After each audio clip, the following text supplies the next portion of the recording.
right, Sean Zattel, FightHype.com here with El Bandera Roja, David Benavidez, the youngest super middleweight champion of all time, fresh off 7 rounds of sparring up here at the Summit in Abel Sanchez's legendary gym.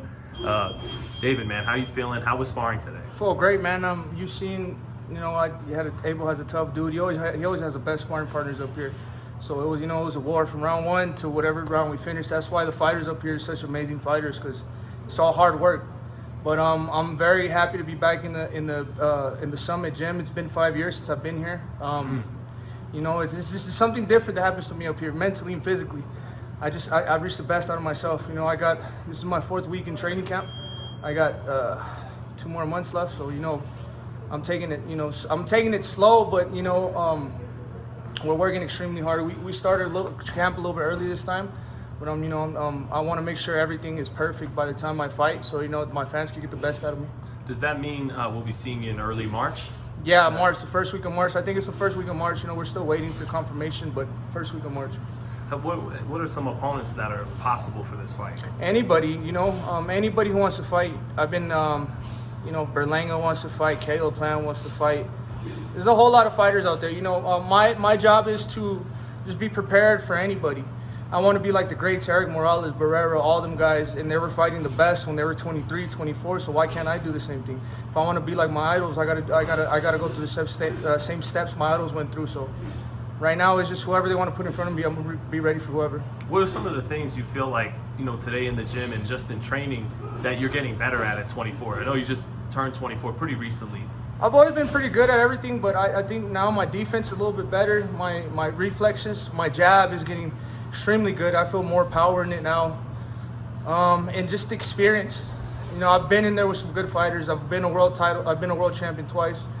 I've been in there with some hard fighters, some boxers, some power punchers, some brawlers. I've seen it all right now. And I think I'm just getting better. The experience I have in the ring is making me more dangerous. As a fighter, as an overall fighter. All the way back when you're 19, people saw the power and the explosiveness. But you talk about improving on defense.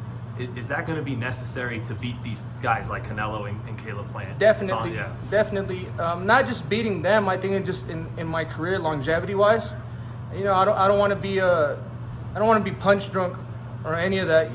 Because the people they're brawlers like that, they're it takes a toll out of you. At the end of the day, it's a fight. You're fighting with 10-ounce gloves, and you're taking constant shots to the head. You're getting rocked constantly. It's not gonna end up good for you. So I feel like me and my family, and I have a little boy now. I want him to see me healthy by the time I'm finished with my career. And like I said, longevity, my defense it's the key to beating people. Not only setting up my offense, but also blocking a lot of the shots. Because you've been dominant, but it does seem like there's been times you're getting hit with shots you don't need to be getting hit with, right? Definitely. I feel like any puncher, anybody in the ring is dangerous because of the size of the gloves. So you gotta protect yourself at all times. You can't be that person, be like, oh, I got a good chin, I'll take anybody's fucking shot, I don't care. You can't be like that, because at the end it's gonna catch up to you. So I feel like if it's not necessary, and if I could block it, or if I could, go under it, I'm gonna, I'm not gonna take the punishment. If there's no need, if it's not necessary to take the punishment, I'm not going to take no punishment. But back on the offensive side, do you think you're the most devastating guy in the division in terms of power? I feel like I think so. I feel like the way I box and the way I put together my combinations, the way I set up, is very unique from any other fighter. I have power. I have speed. I have great jabs. I have great reflexes. I have the whole package basically, but I'm not satisfied until everybody knows that I'm the best fighter. I don't want there to be no question in anybody's mind, and that's what we're gonna do. That's why I want to fight the best of the best, because I feel like I owe it to my fans. They've been with me, they've been supporting me since the beginning. So I'm not gonna duck nobody. I'm not no fucking duck or nothing like that. I'm gonna fight whoever. When I came to this game, everybody thought I was gonna be shit anyways. Same, I won 2 titles, and people are, they're still trying to act like I ain't done nothing yet. So, it's my job to prove everybody wrong. Has that been a lot of motivation? That's the main motivation, basically, since I was a little kid. You didn't meet me when I was younger, but you've seen videos of me. Mm-hmm. And I feel like just with this, I missed weight, and it brought back a lot of memories, a lot of motivation. from people talking about me since I was little. And you know, it's fine with me. I love it. You know, I love the motivation because it makes me work hard in the gym. It makes everything that much better myself. So yeah, it's just very, you know, I'm just very motivated right now to show the world who I am. Is that part of why you came here so early? Yeah. Just hearing that shit? Yeah, I mean, I left a week. My son, he was 2 months old. I left a week before my birthday, 2 weeks before Christmas, you know, New Year's. So I missed everything, basically. And it's my son's first of everything. Any other father, new father would have been like, I'm gonna see this, my son, I'm gonna be there for my son's first Christmas, this and that. But I feel like what my son deserves is a stable life. It's something that he doesn't ever have to worry about. And honestly, and that's why I'm here, because my son's not gonna want for nothing. Honestly, that's my biggest motivation now too, is my son. At the end, when I'm finished with my career, he's gonna see that what I'm doing here is all for him. Definitely. The people that had a lot to say was certainly when the weight happened was Caleb Plant. It's like your heated rival at this point in your guys' career. Yeah, I really don't care what nobody says no more. That's the person. Honestly, I feel like I would want Caleb Plant more than Canelo right now. But since he's more in, he's right there to fight Canelo for a big money fight. So obviously they're gonna take that fight instead, and they're not gonna put me in with Caleb Plant because that's too much of a risk. Too much of a risk for Caleb Plant. If I beat him, when I beat him, he'll miss his big payday. And at the end of the day, that's all we're here for, big paydays, He thinks he could beat him, so there's obviously a belief in his head.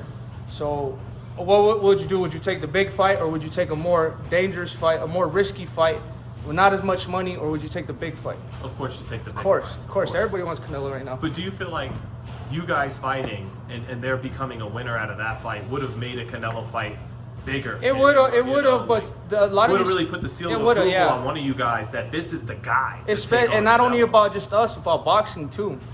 I feel like that's what should have happened. But at the end of the day, these fighters, they're more businessmen than they are fighters. I think Mike Tyson said that. So I don't blame him.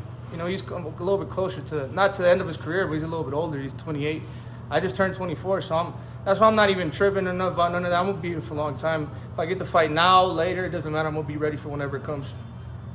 Obviously you don't like Caleb, but we've seen Canelo struggle with that, a boxer, before. What chance would you give Caleb to pull it off against Canelo if he gets that? So it's gonna be a good fight. At the end of the day, I can't really say nothing about them because they're their own people. Only he knows how he's gonna feel, the motivation he's gonna get. He's gonna go through. Canelo knows the same thing with motivation, how he's gonna feel. So I can't speak on another person's how he's gonna go in there and get dominated, because at the end of the day, they're both world champions. Mm-hmm.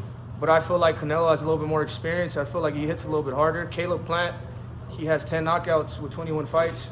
So for him to beat Canelo, he has to be perfect and not get touched, because I feel like a lot of Canelo's rivals, they're the people that go up against, there's a slim chance of them winning. Even if they win the fight, they have to win by knockout.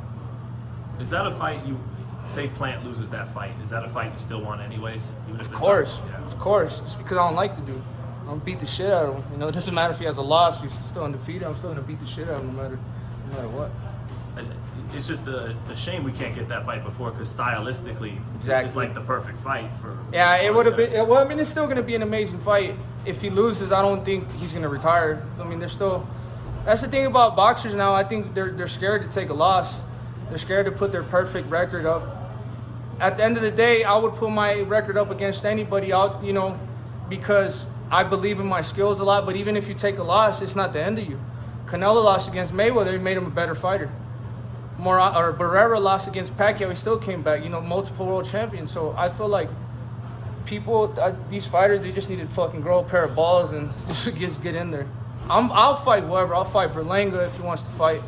I see him posting a lot about me, posting about the fight. He wants to get that fight. I'll fight him. Did you guys reach out to him about? Yeah, I did reach out. My dad reached out to his manager.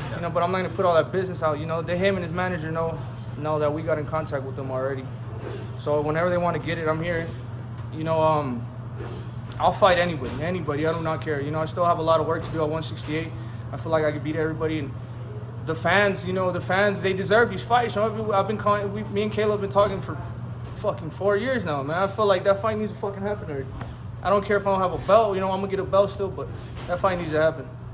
And Berlanga, at first it was all good. You guys were amicable? You feel like he started talking too much, or It's is just it- that his character is. Once you flip the camera on, I mean, he acts like a nice guy without the camera. With the camera, he fucking grows a pair of balls. He thinks he's a killer in the ring, and he's not. You can tell the people who have that type of style, they only have 50%, 40% KO ratio, always have the most to say. They always supposedly their balls hang the lowest in everybody, but that's only because they can't show that in the fights. They can't knock people out, so they try to be this tough guy demeanor out the ring. I don't gotta be tough with nobody. Everybody knows what it is. With me in the ring, I'm gonna come to fucking kill you. I'm not gonna be talking. Well, if you talk shit to me, I'm gonna talk shit to you. But I'm not gonna come out fucking as a dickhead, talking shit 24/7. I think that's what it is too. People, they just make a character in their head. They make a persona, and they never learn to turn it off. But that's, And that's what it is. Like, it's just you've seen it over and over again. I don't even need to say nobody's name. You've seen it.